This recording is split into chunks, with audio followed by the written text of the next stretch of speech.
gauge where that sweet spot is, and it might be different next week than it is this week. You know what I mean? Is the thing about it.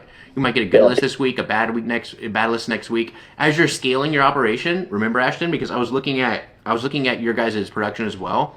There's a big dip in production per person, not necessarily per the amount of appointments, but per person.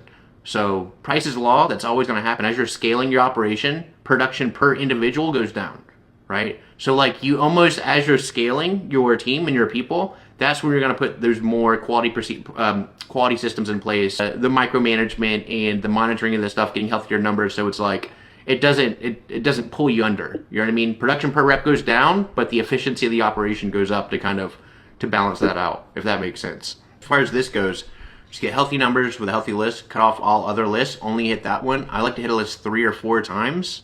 And then once I've hit a list 3 or 4 times, I can start to cut on maybe a list I dialed 2 weeks before that, you know what I mean? Or start to kind of breathe out, cut on more lists, cut up the dialer. Another thing that you're gonna wanna do, man, it's gonna help a ton, and I know that you might not like doing it.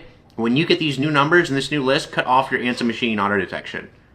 It's going to stretch it. It's going to stretch so much longer. I do that. Oh, you do that? Those pretty consistently. Like I always turn on. I eventually turn it on, then I turn it off, and then I get new list and new numbers at the same time while it's turned off. You're sharp, dude. Yeah, figured you'd be doing that. Nobody does that, but just it goes a long way, man. Because then that first 3-4 times through that list, you're going to get so much. You're going to pull so much more out of it. As if you ran that from the beginning of the list, you're going to have another 25% of that list that'll have never picked the phone up. You know what I mean? So you're squeezing a lot more out of your list by doing that. So yeah, which is a good thing. I have a question.